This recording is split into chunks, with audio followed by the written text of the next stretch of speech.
Buenas noches a todos ustedes otra vez. Bienvenidos a este pequeño estudio que vamos a compartir.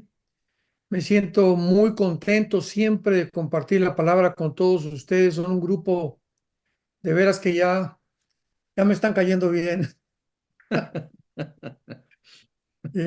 O sea, me da mucho gusto, veo las caras todos, ¿verdad? Muy atentos a la palabra de Dios. Y pues para un maestro siempre es muy bueno que los alumnos puedan tener cara de que están como pollitos, ¿verdad? Recibiendo el alpiste, y ustedes tienen cara de pollitos todos.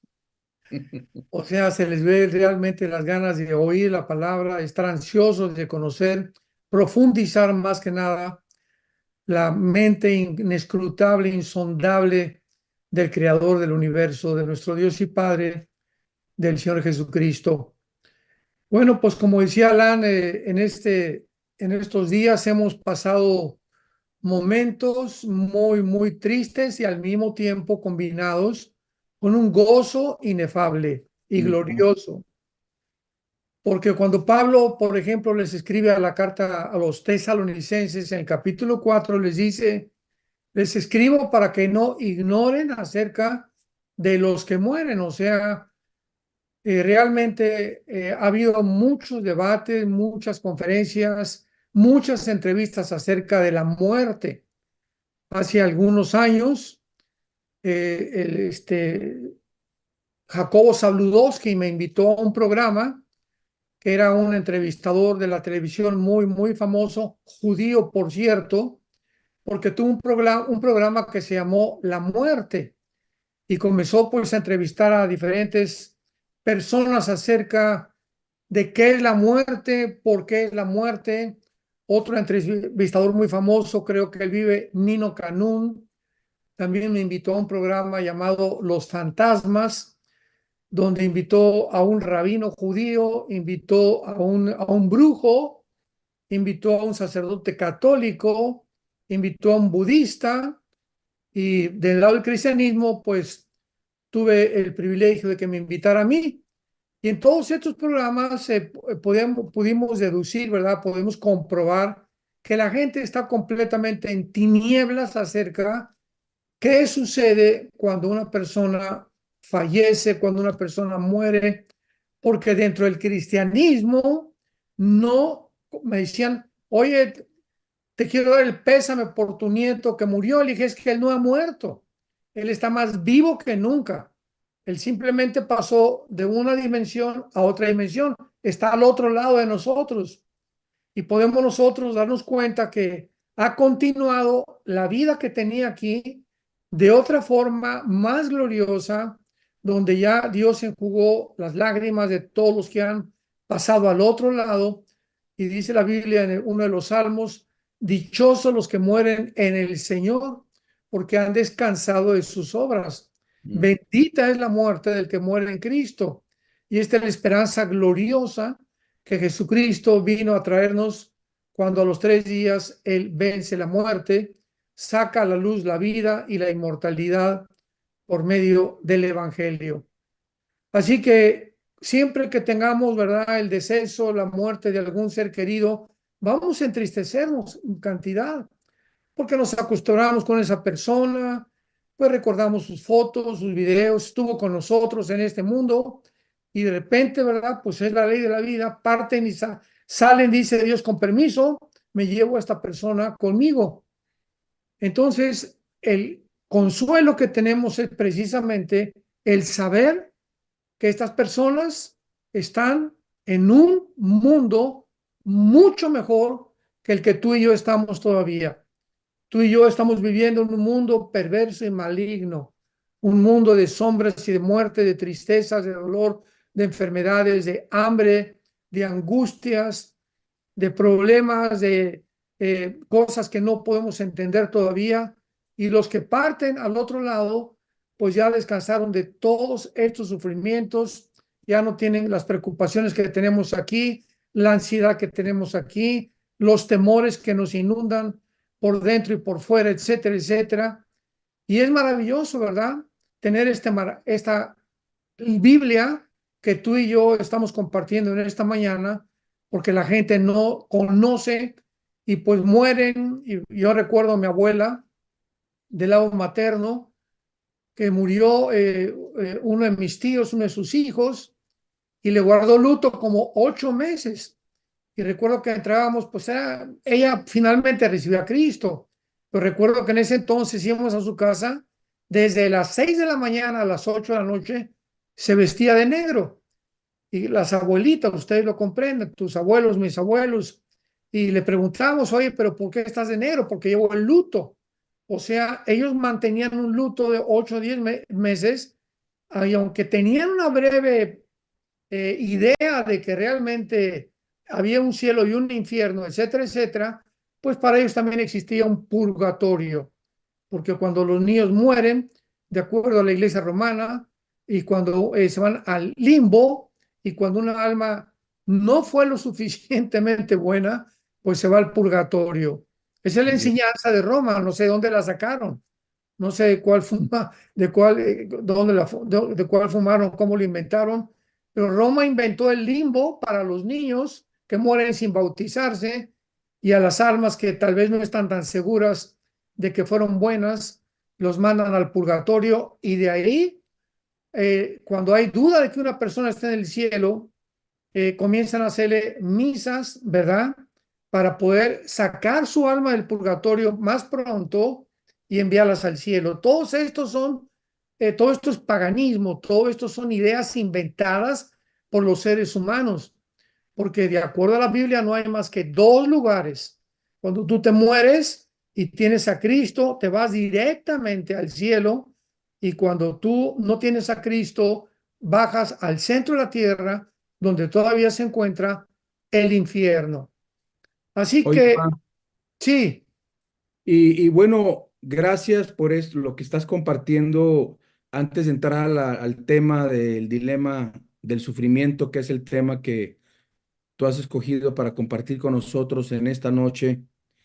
Eh, Aquí entra un poco también el sentimiento, porque algunos piensan que tienen la idea de un Armando Alducin, un gran predicador, un hombre de Dios que no se quiebra ante nada. Y yo vi cómo te quebraste con tu nieto, ¿verdad? Y que la gente pueda saber que cuando fuiste al hospital, unas poquitas horas o minutos quizás después de que Estefano falleció, al primero que vimos fue a ti y a Marta y a Caleb, y no dejaste de llorar, te quebrantaste.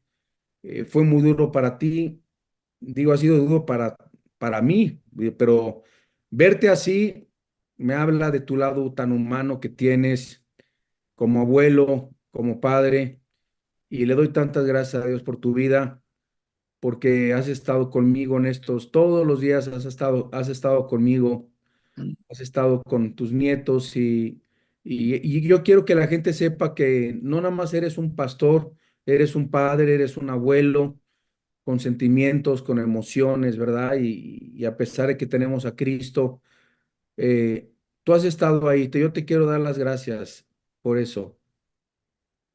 gracias, Alan. Pues es que no somos diferentes a ningún ser humano nosotros.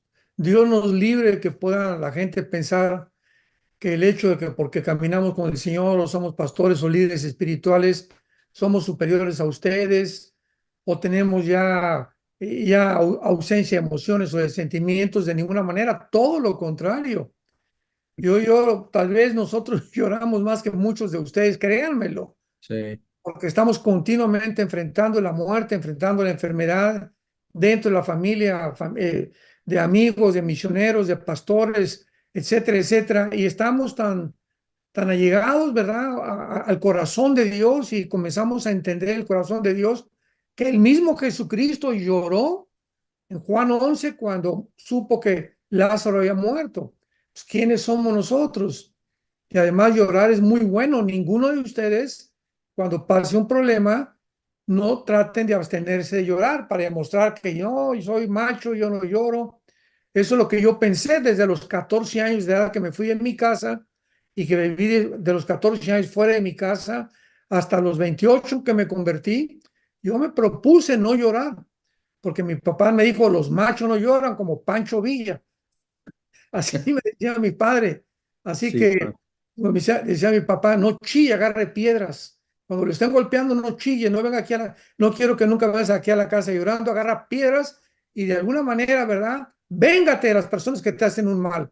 Ese era el pensamiento de mi padre, macho desde luego, ¿verdad? No era cristiano, pero ese es el pensamiento de la gente común y corriente, que los hombres no lloran. Y cuando nos venimos a Cristo, los cristianos nos llaman los llorones, así nos dicen, ¿verdad? Los llorones, porque estamos tan sensibles al dolor humano y a la enfermedad y a todo, que nos toca y las fibras más íntimas de nuestra alma son conmovidas, principalmente con la muerte de nuestros familiares. Y pues sí, lo confieso, ¿verdad? La muerte de de Estefano, mi nieto. Por algo la palabra Estefano significa corona. No sé cuántos de ustedes sepan. Sí. La palabra Estefano, corona, era la corona. En el griego, Estefano significa la corona que les ponían a los vencedores. Así que no fue una coincidencia tampoco que lo hayan bautizado con el nombre de el coronado, ¿verdad? Con la corona de los vencedores, y así murió como un victorioso, como un vencedor guerrero de Dios.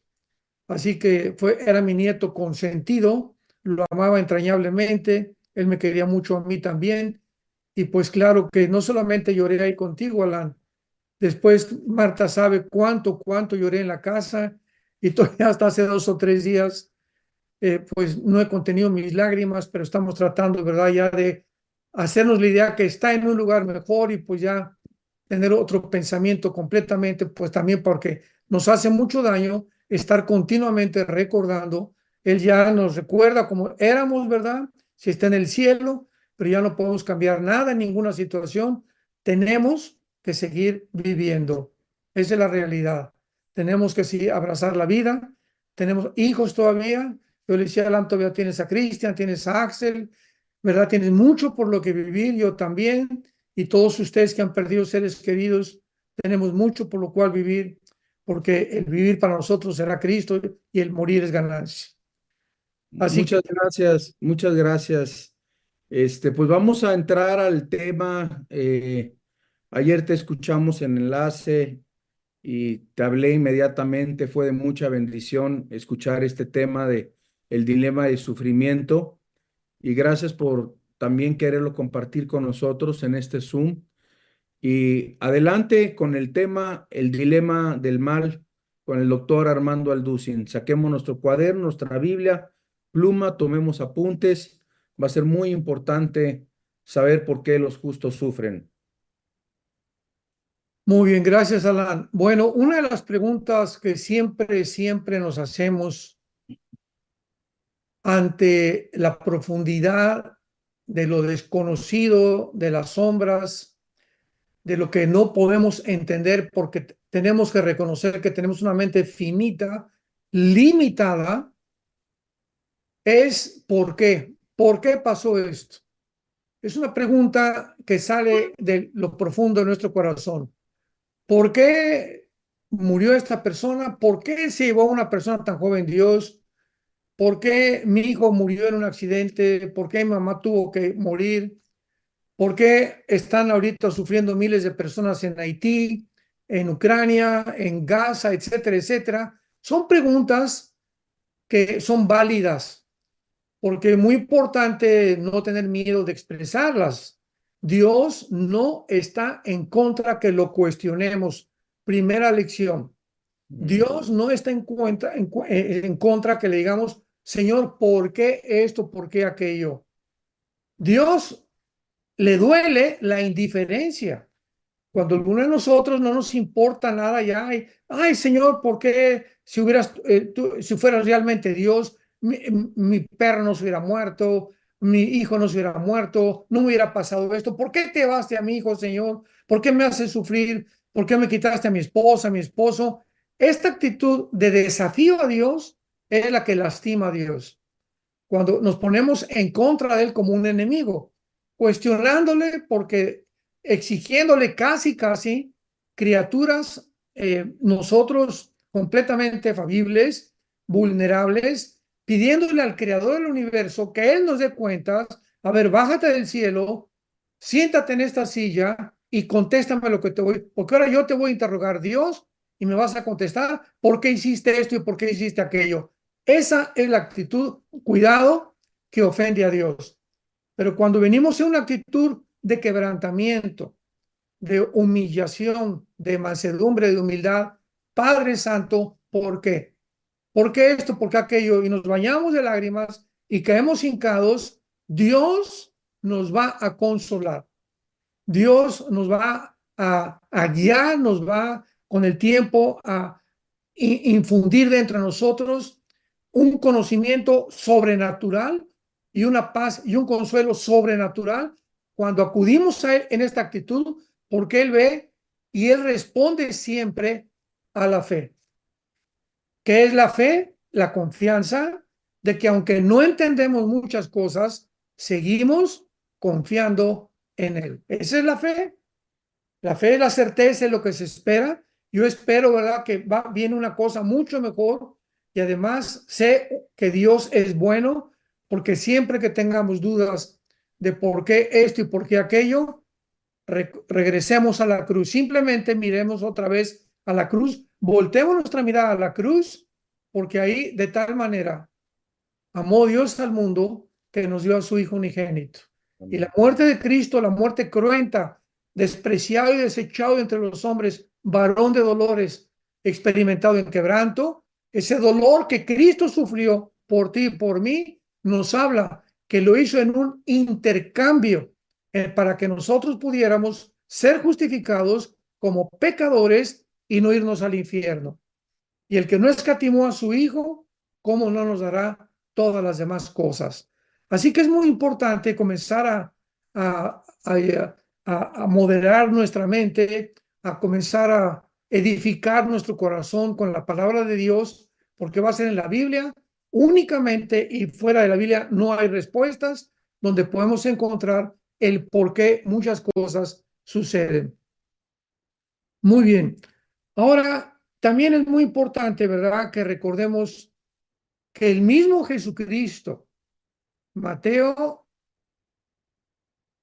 27, 45 al 46, el mismo Dios en la carne, en esa cruz, en la profundidad del dolor que estaba experimentando, cerca de la hora novena, que son las 3 de la tarde, Cristo duró colgado 3 horas.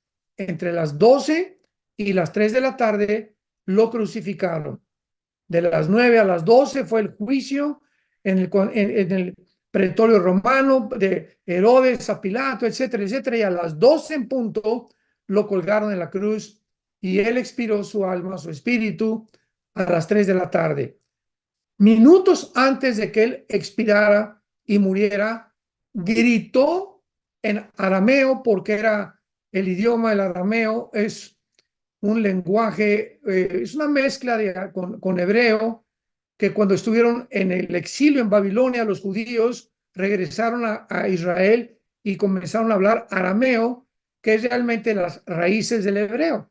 Entonces Jesús hablaba arameo y gritó en arameo, Elí, Elí, lama sabactani, que significa, Dios mío, ¿por qué me has desamparado?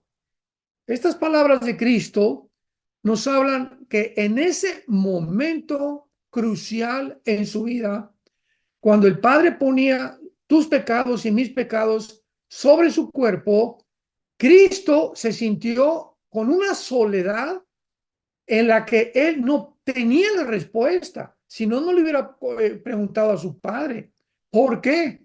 ¿Por qué en este momento me has dejado solo? ¿Por qué en este momento siento que ya no estás conmigo? Y la respuesta es verdad, hijo.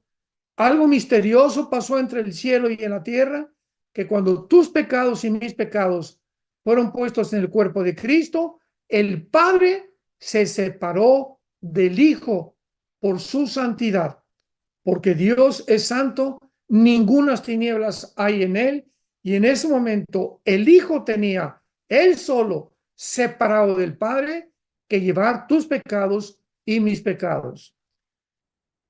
El punto es que el mismo Jesucristo, siendo un hombre perfecto, jamás habiendo cometido pecado, cuestionó a su Padre, por lo que el Padre nos permite que nosotros lo cuestionemos también. ¿Por qué, Señor, me siento tan solo? En el hospital, ¿por qué, Señor, me siento que ya no estás conmigo? Cuando alguien se muere, cuando perdemos el trabajo, ¿por qué, Señor, siento que me quitaste el trabajo, etcétera, etcétera? Ese por qué nace de una alma humana como tú y como yo, porque mientras estemos en este cuerpo, seguiremos siendo humanos. Así que Dios está contento que tú lo cuestiones, que yo le pregunte, Señor, ¿por qué aquello, etcétera, etcétera? Y muchas veces, pues la respuesta no va a llegar inmediatamente. Va a llegar tal vez una semana, un mes, o vamos a entender después de 2 o 3 meses, o no sé el tiempo que tenga Dios predeterminado para tu vida o para mi vida, cuando a Él considera en su soberanía que vamos a necesitar ya comprender, ahora comprendo por qué pasó esto, ahora comprendo por qué pasó aquello. Pero Dios nos va a contestar y nos va a consolar. Ahora es muy importante también que todas estas circunstancias que atravesamos en la vida, muertes, heridas, terremotos, tsunamis, muertes de pasajeros que se estrellan en un avión, etcétera, etcétera. Es una de las cuestiones, esto es muy importante, que la mayor parte de los filósofos ateos usan para defender el ateísmo. Yo en todos los debates, este año cumplo 48 años de predicar la palabra de Dios. 48 años, hermanos, de poder esgrimir la espada del Espíritu, y me he enfrentado con agnósticos, ateos, de todo tipo, mormones, comunistas, socialistas, científicos, ateos, etcétera, etcétera, políglotas, politólogos, bueno, de toda índole de disciplinas académicas que existen en el mundo. Y el 95% de los ateos que yo he debatido en universidades, en el Politécnico, en la Universidad de México, en la Universidad de Monterrey, en otras en Estados Unidos, el 95% siempre comienza el debate atacándome y diciéndome, si Dios existe, ¿por qué permitió el mal? Este es uno de sus favoritos argumentos. Si Dios existe, ¿por qué permite que se mueran niños? ¿Por qué permite que pase esto, que permita aquello? Ahora bien, esto es algo increíble e irónico, porque lo más chistoso de todo esto es irónico porque ellos no tienen respuestas y ellos saben que nosotros tenemos respuestas y por eso nos preguntan a nosotros. Nosotros nunca le preguntaríamos a un ateo, oye, ¿por qué Dios esto o aquello? Porque ellos carecen de respuestas. Ellos, por no tener respuestas, nos preguntan a nosotros de una forma desafiante e irónica, creyendo que no tenemos respuestas. A ver, si tú eres cristianito, contéstame esto y contéstame aquello. Entonces, esto es muy importante que nosotros sepamos, porque pues todo lo que es el ateísmo cubre el humanismo, el evolucionismo, los que creen que ya después de la muerte no hay nada, que acabamos en el polvo, y a ellos hay que preguntarles realmente, ¿verdad? Entonces, si realmente tú crees que en la muerte no hay resurrección y que eres como una vaca, que eres como un caballo, eres como un perro, eres como un animal en el que ya se acabó todo con la muerte, pues entonces, qué principios de ética podríamos seguir? ¿O qué principios de moral podríamos tener? Tu hijo que fuma marihuana, jamás le podrás decir, oye hijo, no fumes marihuana, eres un drogadicto, porque si tú no tienes una base moral, una ética, si no tienes los mandamientos que puedan realmente dirigir tu vida, tu hijo te va a contestar, papá, ¿por qué me condenas a mí si tú eres un adúltero? He visto cómo ves a las muchachas en la calle, le eres infiel a mi madre, abandonaste a mi madre. ¿Tú con qué derecho, papá, vienes a reclamarme que yo sea drogadicto o que yo sea homosexual o que yo sea lesbiana? Con esto solamente quiero poner en la plataforma ante ustedes la forma tan absurda de una persona que niega a Dios porque carece completamente de argumentos para poder realmente vivir. Entonces, Si Dios no existe, como decía Dostoyevsky, uno de los grandes rusos que estuvo en los pogromos allá en Rusia, Alejandro Dostoyevsky, en su libro maravilloso, si no existe Dios, todo se vale. Si no existe Dios, todo se vale. ¿Por qué? Porque no hay un juez, no hay un legislador, no hay nadie que nos diga, hoy estás esto es haciendo bien o estás haciendo mal. Entonces yo puedo vivir como me dé la gana. ¿Para qué soy santo? ¿Para qué le soy fiel a mi esposa? ¿Para qué le soy fiel a mi novia? ¿Para qué le soy fiel al gobierno? ¿Por qué soy honrado? ¿Por qué no robo? Pues el dicho dice muy claramente en México, el que no tranza, que no avanza. Entonces, si es a través del trance, del fraude, de la mentira, del adulterio, de la pornografía, de darle rienda suelta al placer, como los animales, sin ningún freno, si esa es la vida, es precisamente porque no hay Dios. Y cuando vivimos de esta manera, nos damos cuenta que ese tipo de personas son las más miserables, las más desgraciadas, las personas más vacías que existen, porque precisamente no tienen ningún significado para seguir viviendo. Entonces, ¿por qué realmente hacen esta pregunta estas personas? Repito, porque las filosofías del ateísmo, las filosofías humanistas que enseñan el evolucionismo, somos animales y como los animales simplemente vamos a evolucionar más, se llaman las filosofías de la desesperación y de la angustia interna del corazón humano. Hace muchos años, en los 60, yo tenía un gran héroe en mis tiempos yo abracé el comunismo, socialismo cuando era joven, la dialéctica materialista, formé parte del Partido Comunista Mexicano, antes de ser cristiano era un ateo yo, me decepcioné de la religión, no de Cristo, me decepcioné de la religión que mis padres me infundieron, descubrí muy joven que era una hipocresía tremenda todo lo que me decían y lo que me enseñaban acerca de Dios. Entonces abracé la dialéctica materialista y me hice ateo. Y uno de mis favoritos autores fue Jean-Paul Sartre. Jean-Paul Sartre, un francés en los 60 que se llamó el padre del existencialismo. Y Sartre escribió un libro que se llama El Muro y otro libro que se llamó La Náusea. Y Sartre, lo más irónico de su vida es que, bueno, en aquel tiempo todos mis amigos, me acuerdo que nos juntamos en la zona rosa de México a tomar café. Si tú creías si tú eras ateo, eras una persona intelectual, porque en aquel tiempo considerarte cristiano era despreciativo. No, los cristianos son unos tontos, ignorantes. Cuando le decías a alguien, eres pastor, te preguntaban dónde están tus chivos o dónde están tus ovejas, porque la palabra pastor en México no existía todavía en los 60, 70 en la clase media alta. O sea, era algo completamente despreciado. Y en aquel tiempo, repito, ser ateo era ser intelectual. Y Sartre, antes de morir a su hija, le dijo estas palabras: hija, en mi libro de El Muro me di cuenta que describí un muro precisamente porque he llegado a entender antes de morir, y lo lamento, así lo dijo Sartre, lamento que toda mi vida me pasé peleándome con alguien que no existe. Me pasé la vida tratando de convencer a la gente de que Dios no existe. Si no existe, ¿cuál era mi preocupación? ¿Cuál era entonces mi problema? Debía haber dedicado mi vida a cosas más constructivas y más edificantes.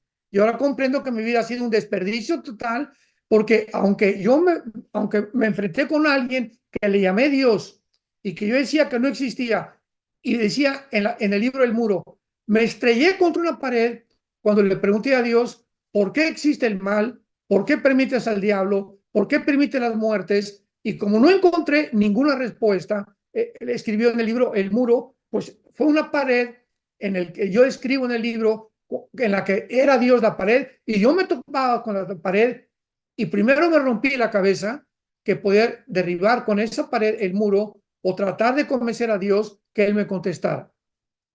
Con esto también les quiero comentar a ustedes que puedan ustedes deducir que es inútil pelear contra Dios. Dios se puede hacer una pared para ti.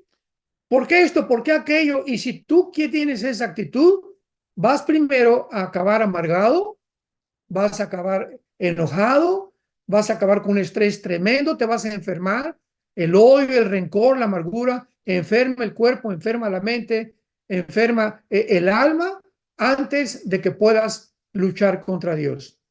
Esta es precisamente la situación que nos describe la Biblia en el libro de Job. Ahora sus Biblias, en el libro de Job, capítulo 36, veamos algunos pasajes, porque Job es un hombre que al principio, los que conocen su historia, perdió a sus hijos, a todos sus hijos, pero al mismo momento murieron todos sus hijos por el asalto, los sabeos y otras tribus salvajes, perdió todo su dinero, vacas, camellos, ovejas, etcétera, etcétera. Job le sorprendió la desgracia, le sorprendió completamente la destrucción y el dolor, todo inmediatamente. Y una de las cosas que describe el libro de Job es que, les doy rápidamente la introducción, es que Dios lo permite que leamos el libro de Job, porque mientras aquí abajo en la tierra, este hombre estaba sufriendo, devastado completamente, todas sus riquezas, todo su dinero, su hijo los perdió, solamente se quedó con su esposa y todavía recibió una enfermedad de la punta de los pies a la punta de la cabeza. En el cielo había un debate entre los ángeles y Dios.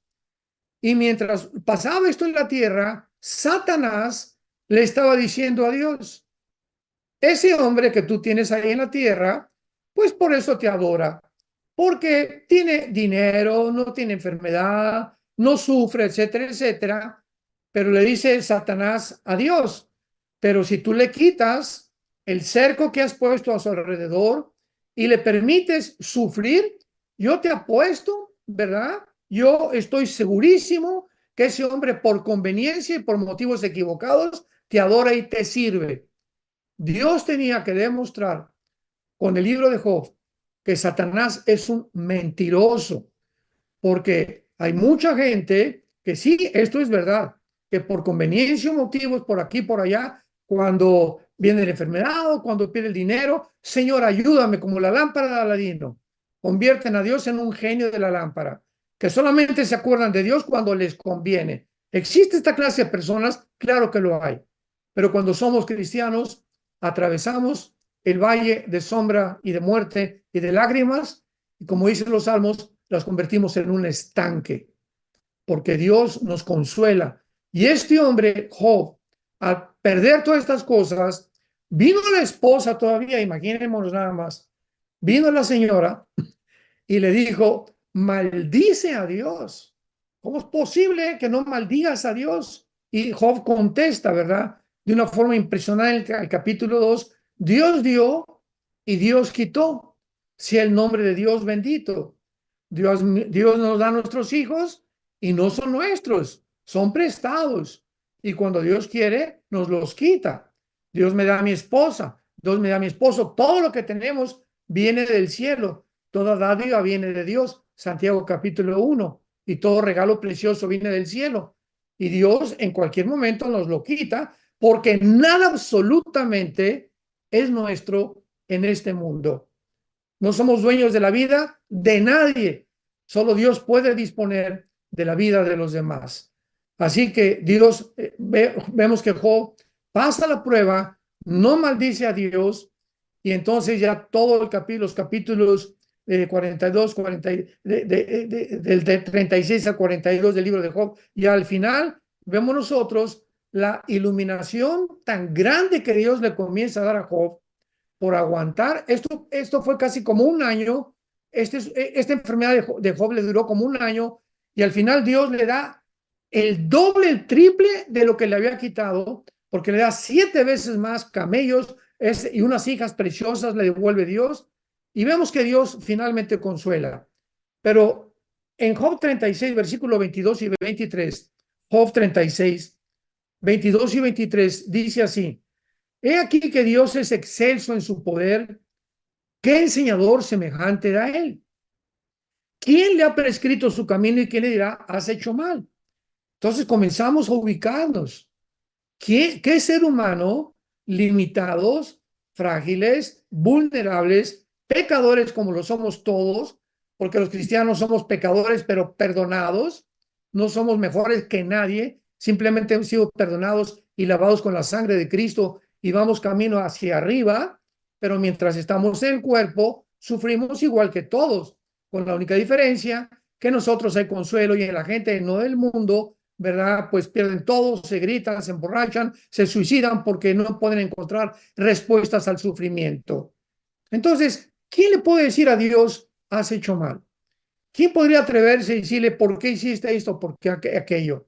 Muy bien, si Dios nos respondiera, pudiéramos entender muchas cosas. Por ejemplo, miren, tengo unas preguntas que hoy en la mañana, orando al Señor y pensando en este momento que tengo con ustedes, le hice a Dios.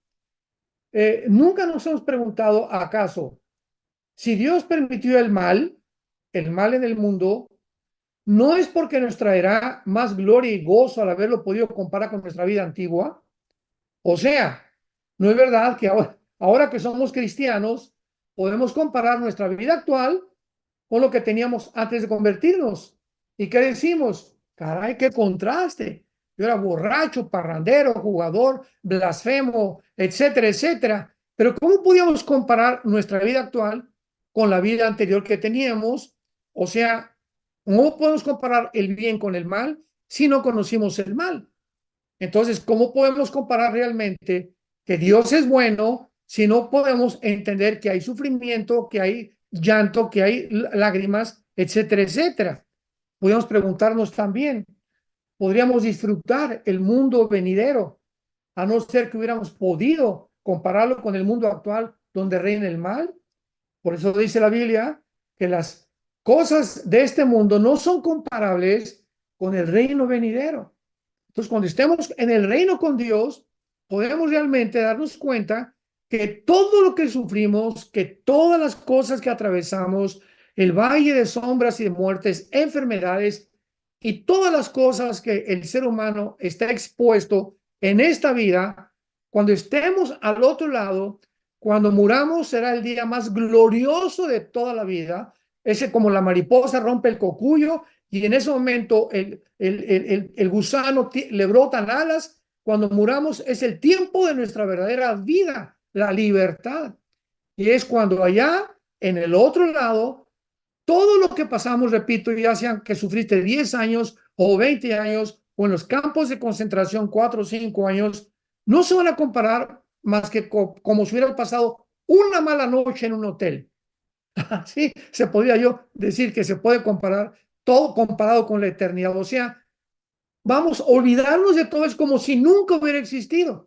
Por un momento en el tiempo, en la eternidad, lo que estamos sufriendo, lo que estamos pasando en este mundo, comparado con el tiempo que vamos a pasar y desde el momento que salimos del cuerpo, o los ángeles nos reciben, Jesús nos abraza y todas estas cosas, las memorias malas, todo lo que pasamos es completamente olvidado para siempre. Gloria al Señor Jesucristo, que dio su vida por nosotros en esa cruz. Ahora veamos también en el libro de Job, capítulo 37, uno de los problemas por los cuales Job durante todos estos capítulos no entendió por qué Dios le permitió quitar sus hijos, sufrir la enfermedad que atravesó. Y dice en capítulo 37, versículo 19, muéstranos qué le hemos de decir, porque nosotros no podemos ordenar las ideas a causa de las tinieblas. Por más que el hombre razone, versículo 20, quedará como abismado. Nuestra mente, santos de Dios, todavía en nuestra mente hay muchísima oscuridad. Hay muchísimas cosas que no podemos entender. Todavía nuestra mente, por el pecado, tiene demasiadas tinieblas. Entonces, por más que, como dice aquí Job, por más que queramos ordenar y tratar de razonar y de entender, no lo vamos a poder hacer. ¿Por qué? Porque nuestra mente es limitada y no podemos, con los pensamientos de Dios, que son mucho más altos que los nuestros, poder entender por qué esto y por qué aquello, a menos que vengamos, caigamos de rodillas, nos humillemos, podamos llorar delante de Dios y con el tiempo Dios nos va a ir guiando y nos va a ir mostrando por qué hizo lo que él hizo. Vean, por ejemplo, nos brincamos a 1 Corintios capítulo 13, 1 Corintios capítulo 13, y ahí encontramos lo que el apóstol Pablo describe como el proceso del ser humano comparado con la infancia o con los niños. Dice 1 Corintios 13, versículo 11, cuando yo era niño, hablaba como niño, pensaba como niño, juzgaba como niño, mas cuando ya fui hombre, dejé lo que era de niño. Ahora vemos por espejo, oscuramente, ahí está. Estamos viendo, ¿verdad? Un reflejo, nada más no estamos viendo la esencia, no estamos viendo la realidad de lo que son realmente las cosas. Mas entonces veremos cara a cara, o sea, cuando Jesús venga. Ahora conocemos en parte, pero entonces conoceremos como fui conocido. Vemos entonces claramente que la vida tuya y la mía como adultos es como un niño. Un niño llega y le pregunta a papá, papá, ¿por qué desde un avión se ven las gentes como hormiguitas? Bueno, hijo, porque la distancia desde lejos hace que las personas sean más chiquitas. ¿Por qué papá no vino Santa Claus? ¿Quién es Santa Claus? ¿Por qué papá tenemos que morir?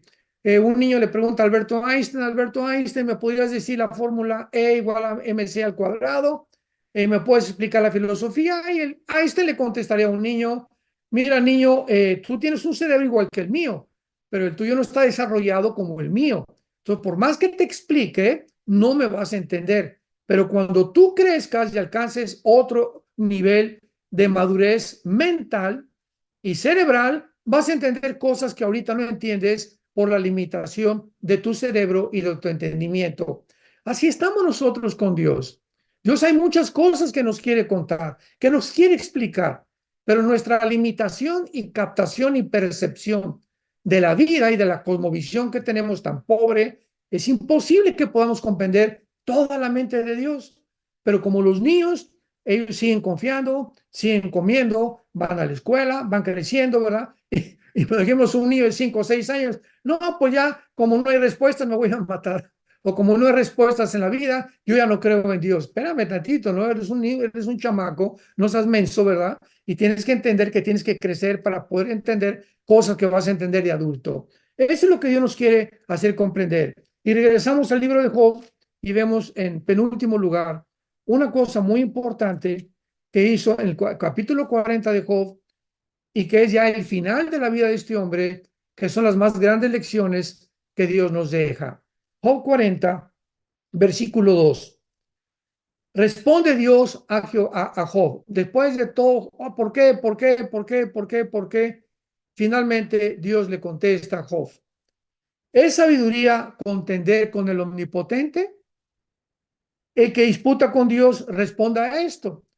O sea, realmente una persona reconociendo su limitación, su intelecto tan chico que tenemos, ¿crees que es sabio? ¿Crees que es racional contender, pelearte con alguien que es superior, inmensamente superior a ti, que es Dios?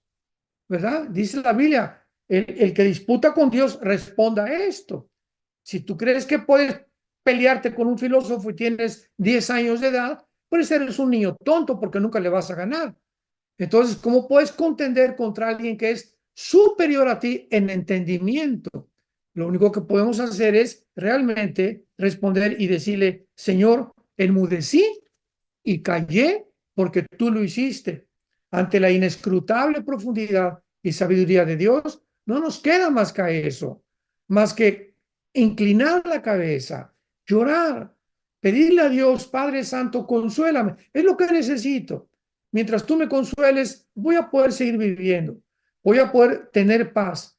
Yo sé ahorita, ¿verdad?, que hay un mundo que nos está esperando y la misma creación, dice Romanos capítulo 8, está esperando la manifestación de los hijos de Dios, porque gemimos en nuestro espíritu todos los seres humanos. Lloramos por diferentes causas, unos por pérdida de trabajo, por pérdida de seres humanos, por enfermedades, etcétera, etcétera, pero todo esto va a pasar. Dice Apocalipsis 21 que Dios enjugará nuestras lágrimas, ya no habrá dolor, ya no habrá muerte en el día que el Señor venga. Y mientras Él viene, necesitamos mantenernos firmes en la esperanza a la que todos hemos sido llamados y pedirle a Dios que seamos llenos de todo el conocimiento de Dios. Mientras tanto, conocer más a Dios, acercarnos más a Dios, a su palabra, hoy más que nunca, porque si tú vives separado de la Biblia, si tú vives separado de Dios, que es la Biblia es Dios, Dios es la Biblia, porque es la palabra hecha carne. Si tú no dejas de la Biblia 2 o 3 días, no vas a poder tener las fuerzas, no vas a poder tener la resistencia para poder seguir viviendo y te va a amargar el dolor. Y eso no puede ser porque tenemos que seguir viviendo. Entonces es las escrituras donde nosotros encontramos el consuelo que nuestra alma necesita.